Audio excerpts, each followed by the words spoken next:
Assalamualaikum warahmatullahi wabarakatuh. Perkenalkan, saya perwakilan dari kelompok 4 kelas A program studi Psikologi semester 1 Universitas Muhammadiyah Bandung.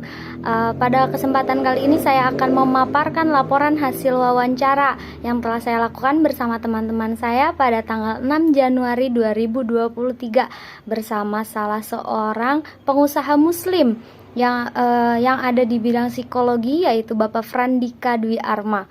Beliau ini merupakan CEO dari Biro Psikologi MAMHI, di mana MAMHI ini merupakan singkatan dari My Assistant of Mental Health Indonesia. Beliau merupakan alumni sarjana dan magister dari Universitas Islam Bandung. Beliau sekarang berdomisili di Perumahan Pasir Impun Valley nomor D1. Mari kita simak hasil wawancara yang telah kita lakukan. Terima kasih.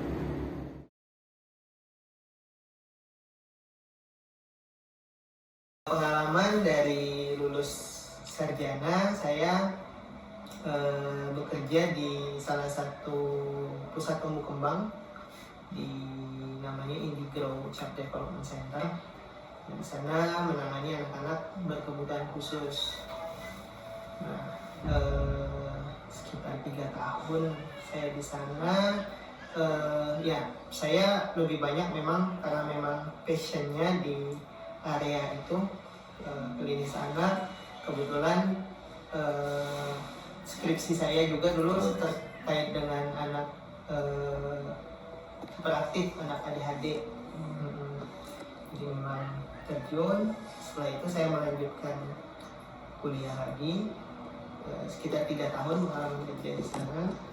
Setelah itu balik jadi asisten psikolog selama setengah jalan waktu kuliah.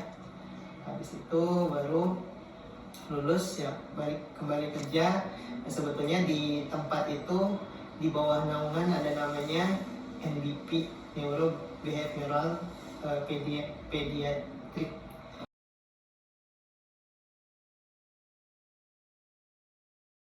Ada berdua yang mendirikan ini, tapi memang di perjalanan punya misi masing-masing, jadinya kita pisah.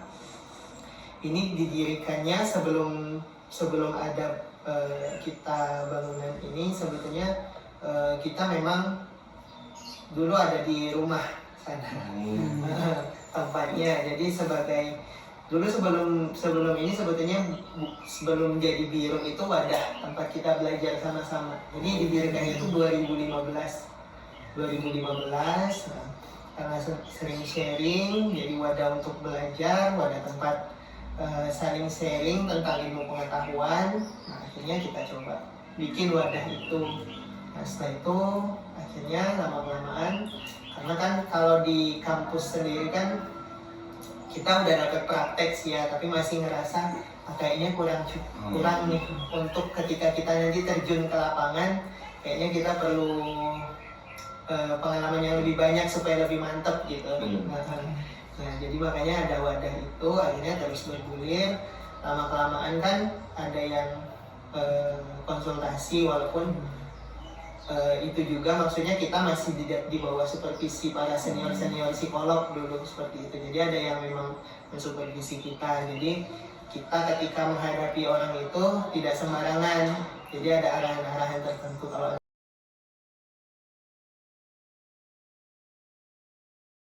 untuk memajukan psikologi ya, dalam artian minimal psikologi semakin dikenal di masyarakat luas. Karena kan kalau yang beredar sekarang orang seolah-olah ke psikolog itu kayak yang sakit mental. Nah, sakit mental itu dalam tanda kutip kayak yang parah banget ya. Nah, jadi orang ada kesan malu untuk ke psikolog. Padahal kan nggak seperti itu ya. Orang yang ke psikolog itu kan dia bisa untuk pengembangan karir, pengembangan kepribadian, nggak hanya orang yang bermasalah.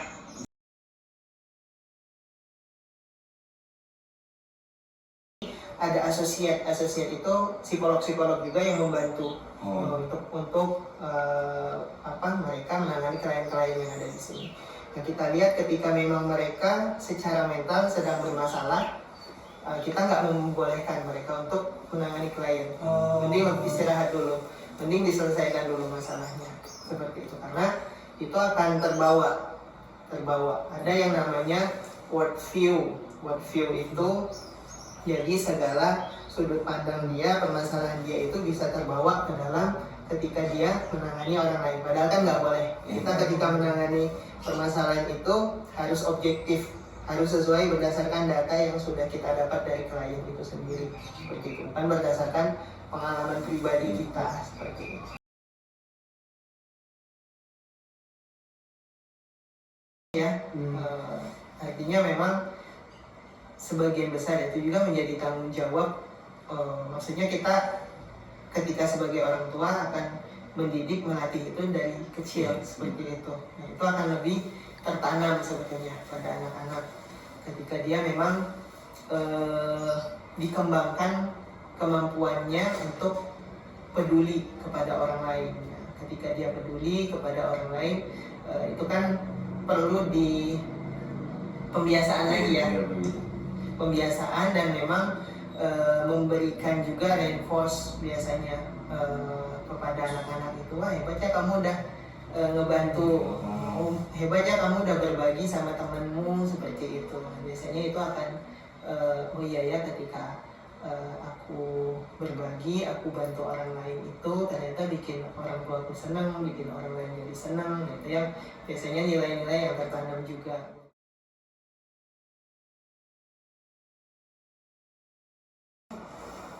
Dimanapun ada orang, di situ ada peluang kerja ya. Iya.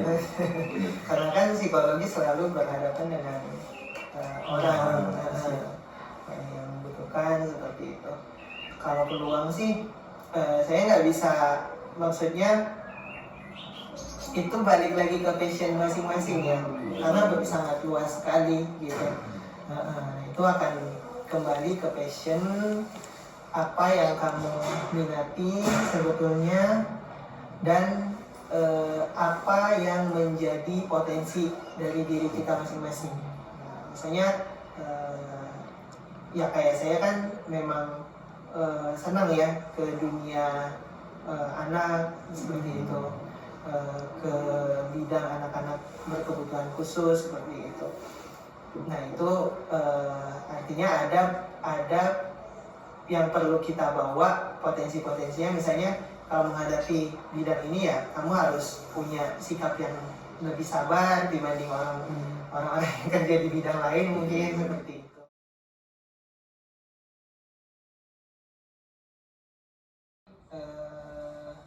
Ya mungkin kita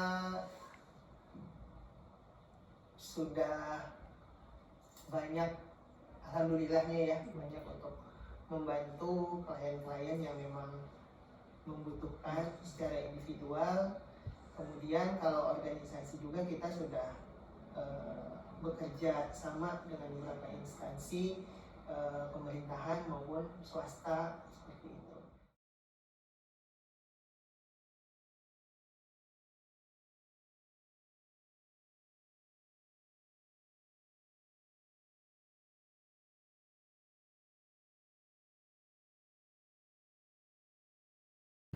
Alhamdulillahirrabbilalamin. Itulah hasil dari wawancara yang bisa saya laporkan. Semoga ada manfaatnya untuk semua yang menonton video ini. Terima kasih. Assalamualaikum warahmatullahi wabarakatuh.